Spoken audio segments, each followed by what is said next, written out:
Hello दोस्तों, कैसे हो आप सभी। मैं अरविंद आप सभी साथियों का एक बार फिर से स्वागत करता हूं आपके अपने चौथे परिवार अरविंद सर साइंस में। दोस्तों, आज की क्लास में हम लोग डिस्कस करने वाले हैं जिस टॉपिक को, वो आपकी एग्जाम के पॉइंट ऑफ व्यू से बहुत ज्यादा इंपॉर्टेंट है। तो आप लोग क्लास को पूरा देखिएगा, ठीक है, क्योंकि ये क्वेश्चन आपके एग्जाम के लिए बहुत ज्यादा कारगर साबित होने वाला है। ठीक है, तो चलिए देखते हैं सबसे पहले। और आप लोगों ने टाइटल और थंबनेल में देख लिया है। तो दोस्तों, आज की क्लास में हम लोग स्टडी करेंगे ध्रुव स्नेही तथा ध्रुव विरोधी कोलाइड के बारे में। तो सबसे पहले जान लेते हैं कि कोलाइड क्या है। ठीक है, और बेसिकली आप लोग को इसके बारे में तो जानकारी होगी ही कि कोलाइड क्या होता है। तो दोस्तों, पहली बात तो आपको ये पता होना चाहिए कि कोलाइड कोई पदार्थ नहीं होता, बल्कि ये पदार्थ की क्या होती है, एक अवस्था होती है। ये पदार्थ की क्या होती है, अवस्था होती है, जो कि वो पदार्थ उचित परिस्थितियों में अपने आप को प्राप्त कर लेता है। समझ में आई बात है। तो कोलाइड क्या है, पदार्थ की अवस्था है। अब यहां पर हम बात करते हैं कि आपका ये ध्रुव स्नेही कोलाइड क्या होता है। ठीक है, ध्रुव स्नेही कोलाइड क्या होता है। तो पहली बात तो आपको एक चीज समझना है, यहां पर ये जो शब्द है ना, इन शब्द की टर्मिनोलॉजी आप समझ लो तो आपको ये चीजें क्लियर हो जाएंगी। ध्रुव स्नेही कोलाइड, अब स्नेही का मतलब क्या होता है, एक मिनट पेन चेंज करता हूं मैं। ओके, तो ध्रुव स्नेही का मतलब क्या होता है। स्नेह का मतलब क्या होता है, लगाव। स्नेह का मतलब क्या होता है, लगाव या प्रेम।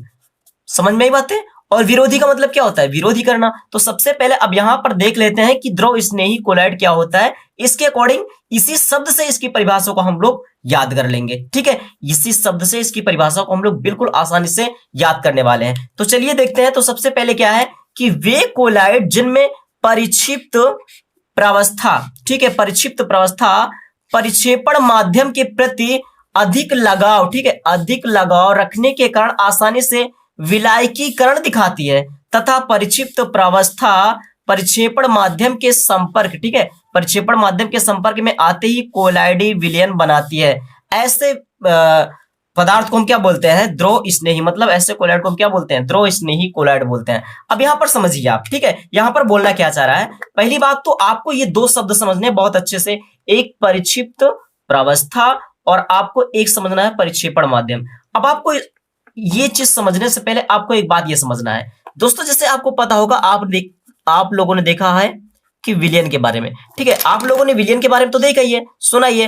तो विलयन जो होता है, विलयन किससे मिलकर के बना होता है, विलेय और किससे, विलायक से। विलेय और विलायक से, मतलब विलेय और विलायक मिलकर के क्या बनाते हैं, विलयन बनाते हैं।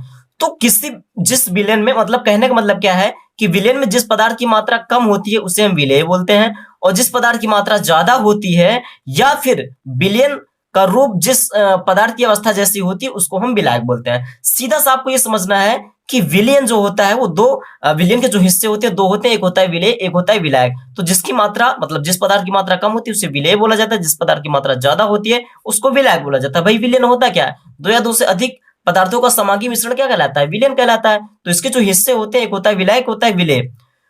तो जिसकी मात्रा ज्यादा होती है विलायक, जिसकी मात्रा कम होती है विलेय। अब यहां पर आपको समझना है कि जो कोलाइड होता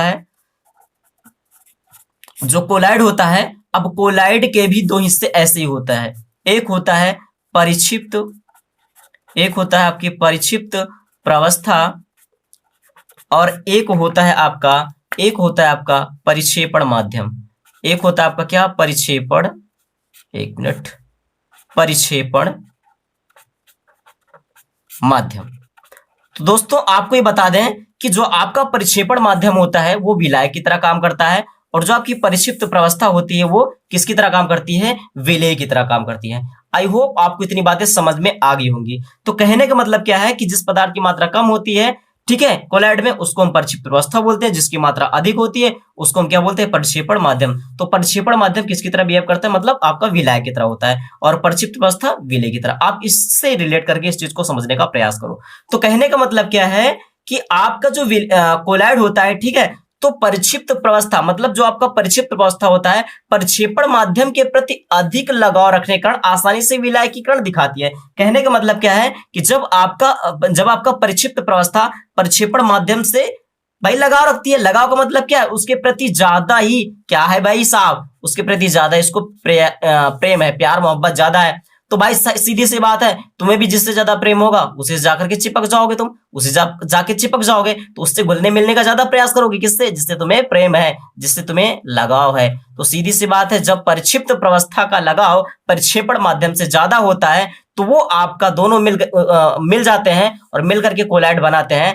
ऐसे कोलाइड को हम क्या बोलते हैं? द्रव स्नेही कोलाइड बोलते हैं। समझ में आई बात है? अब इसकी एग्जांपल क्या है? इसकी एग्जांपल आप लोग देख लीजिए, ठीक है। इसकी एग्जांपल आप लोग देख लीजिए। तो इसकी एग्जांपल है क्या आपका है जिलेटिन, ठीक है। आपका क्या है? जिलेटिन, स्टार्च, गोंद और प्रोटीन, ठीक है दोस्तों। आई होप आपको इतनी बातें समझ में आ गई होगी, ठीक है। चलिए नेक्स्ट आगे चलते हैं। अगला जो आपका पॉइंट है, ठीक है, अगला आपका पॉइंट है क्या?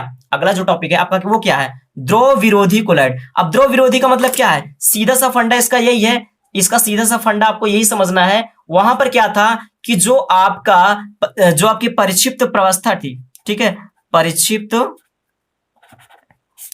प्रवस्था, परिक्षिप्त प्रवस्था परिक्षेपण माध्यम के प्रति क्या होती थी?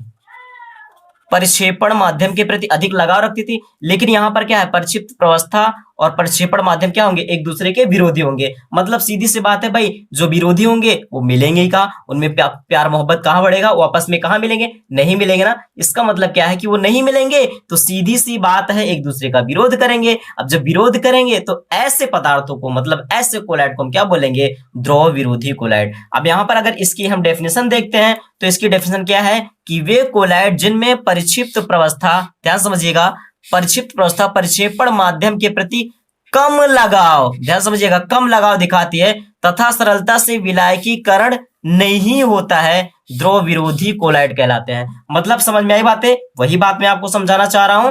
यहां पर जो आपके परिक्षिप्त प्रवस्था होते हैं परिक्षेपण माध्यम के, ठीक है, परिक्षेपण माध्यम के प्रति कम लगाव दिखाती है, जिसके कारण आपस में वो दोनों नहीं घुलते मिलते, ठीक है। अब इनके लिए दूसरी प्रक्रियाएं अपनानी पड़ती हैं, इनके लिए दूसरे तरीके अपनाए जाते हैं। मतलब क्या है कि जो द्रव विरोधी कोलाइड होते हैं उनको उस कोलाइड को प्राप्त करने के लिए, द्रव विरोधी कोलाइड प्राप्त करने के लिए हमें क्या करना पड़ता है?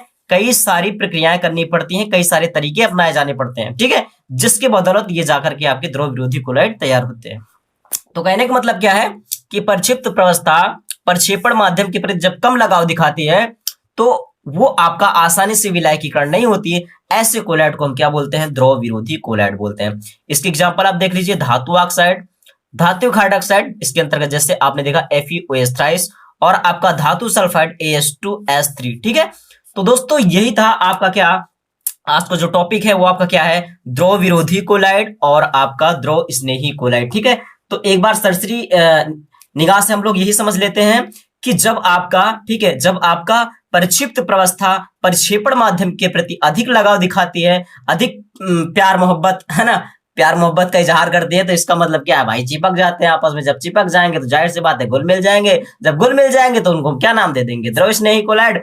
और भाई साहब जब एक दूसरे का क्या करेंगे? विरोध करेंगे, परिक्षिप्त प्रवस्था और प्रक्षेपण माध्यम एक दूसरे का विरोध करेंगे, तो जाहिर सी बात है वो भैया चिपकेंगे नहीं। प्यार है नहीं, प्यार ही नहीं तो चिपकेंगे कहां से यार? तुम भी तो समझो, तुम्हारे साथ भी तो ऐसा होता है। तो कहने का मतलब क्या है? इसको हम क्या बोल देंगे? द्रव विरोधी कोलाइड, ठीक है। अब एक बात ये समझिए, अगर आपका परिक्षेपण माध्यम, एक बात और समझ लीजिए, आपका अगर आपका परिक्षेपण माध्यम जल है, परिक्षेपण माध्यम जल है, तो द्रव स्नेही के टर्म में हम क्या बोल देंगे? जल स्नेही कोलाइड। और अगर आपका द्रव विरोधी वाले में अगर परिक्षेपण माध्यम आपका जल है तो उसको हम क्या नाम दे देंगे? जल विरोधी कोलाइड। आई होप दोस्तों आपको इतनी बातें समझ में आ गई होंगी, ठीक है। तो दोस्तों क्लास आपको कैसी लगी कमेंट करके जरूर बताइएगा। और आपको किस टॉपिक पे वीडियो चाहिए, ठीक है, आपको किस टॉपिक पे वीडियो चाहिए, मतलब किस टॉपिक पे क्लास चाहिए, आप लोग कमेंट करके जरूर बताइए, ठीक है। कमेंट करके जरूर बताइएगा। क्लास भी कैसे लगी इसके बारे में जरूर बताइएगा और अपने दोस्तों के साथ वीडियो को शेयर भी कीजिए। चलिए दोस्तों फिर, और चैनल को सब्सक्राइब नहीं किया तो यार सब्सक्राइब भी कर लेना। चलिए फिर मिलते हैं अगली वीडियो में, तब तक के लिए bye bye, take care, thank you.